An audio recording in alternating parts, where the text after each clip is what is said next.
जय श्री श्याम जी। आप लोग दोस्तों, श्री श्याम जी खाटू वाले की कहानी हम बताने वाले हैं और आप लोग बताना कि सुनकर कैसा लगा कैसा नहीं। दोस्तों, श्री श्याम बाबा हारे के सहारा, बाबा श्याम हमारा, खाटू वाले की कहानी आप लोग के बीच में मैं बताने वाला हूँ। जय श्री श्याम बाबा हारे के सहारा। खाटू श्याम जी जिनकी बहुत श्रद्धा से पूजा की जाती है, वास्तव में महाभारत के समय के वीर परवरिक थे। उनकी कथा बहुत अद्भुत है और भावुक है। आइए पूरी कहानी जानिए। पहला कहानी, परवरिक का जन्म। परवरिक भीम के पुत्र और मोरवीर के बेटे थे। वे बचपन से ही अति वीर, दया और भक्त थे।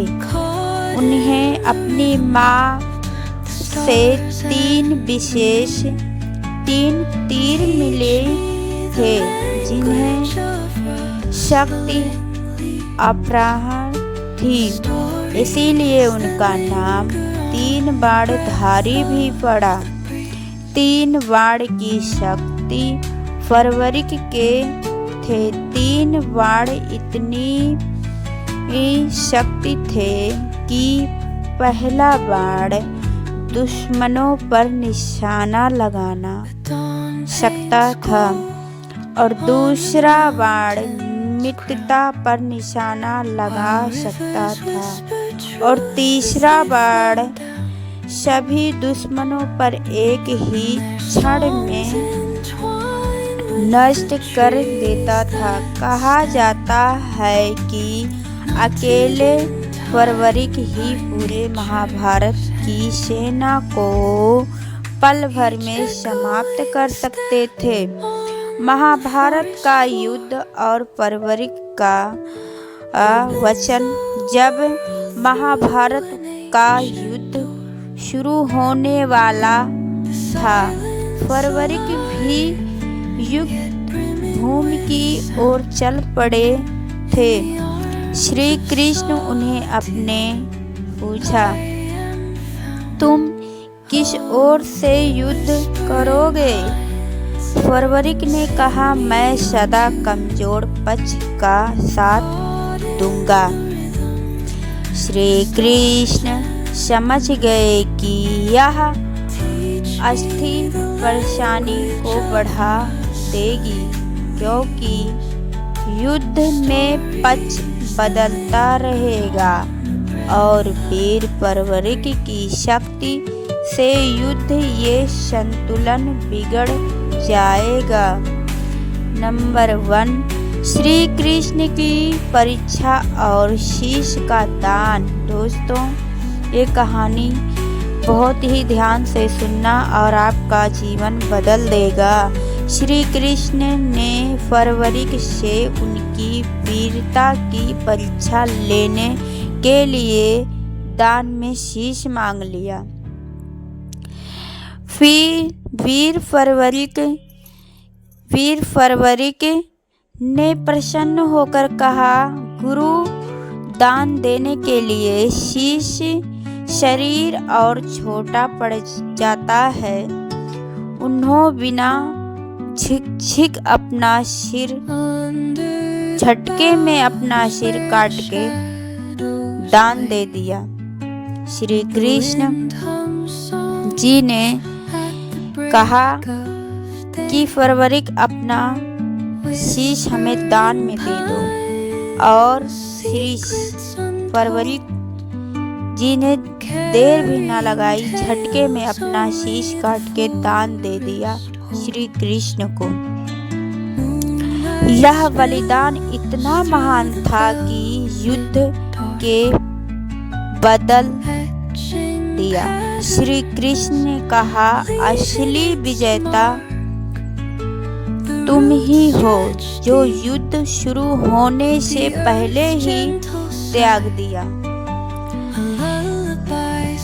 5वां कहानी आप लोग ध्यान से सुनिएगा दोस्तों। शीश का, शीश से युद्ध देखना।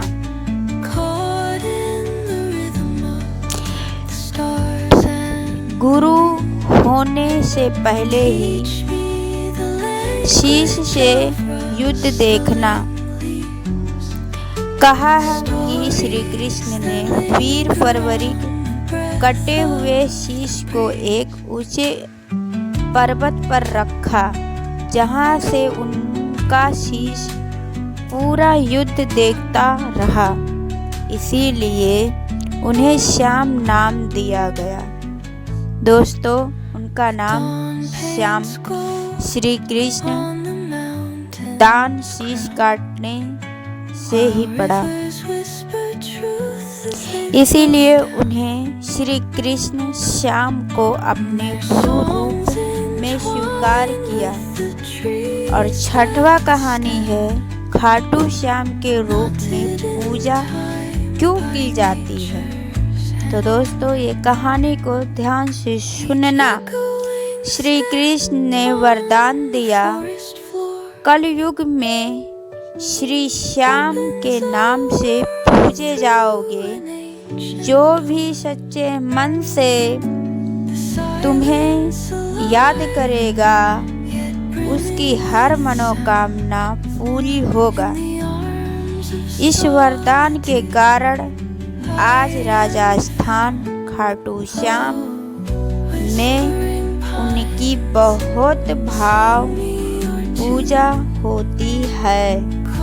दोस्तों, आप लोग गए होंगे खाटू श्याम राजस्थान में।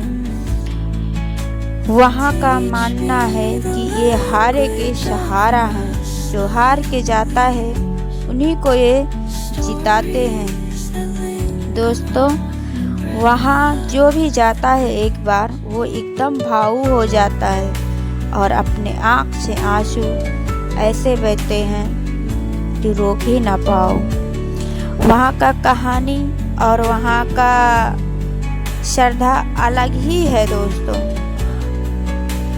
और मैं बताता हूँ कि खाटू श्याम का और भी कहानी, और वे खाटू श्याम जी कहलाते हैं। श्याम जी की लीला बहुत अपरंपार है। और 7वां कहानी है दोस्तों, खाटू श्याम मंदिर का स्थापना। ये आप ध्यान से सुनना, आपका जिंदगी बदल देगा ये कहानी। और आप कितना भी हारे होंगे तो आप हार के जरूर इनके द्वार जाओगे तो जीत के आओगे। कहा जाता है कि जो भी आदमी हार जाता है अपने घर परिवार हर एक चीज से, एक बार वहाँ जाके बाबा के चौखट पे माथा टेकना और बाबा से कहना कि मैं हार के तो आया हूँ प्रभु, पर जवाने से नहीं। मैं आपके दरबार में तो आया हूँ और यहाँ से जाऊंगा तो लोग मुझे कहें कि किस दरबार से आया है ये, और वो दरबार आपके नाम से जाना जाए। जय श्री श्याम बाबा। खाटू का मंदिर स्थापना ये कहानी है। महाभारत के 1000 वर्ष बाद खाटू गांव में उनके शीश का दान चमत्कार रूप में प्रकट होना माना जाता है। उनकी स्थान पर आज भी प्रसिद्ध खाटू श्याम मंदिर बना है। पहला है खाटू श्याम जी का नाम जो है वो 5 रूप में है।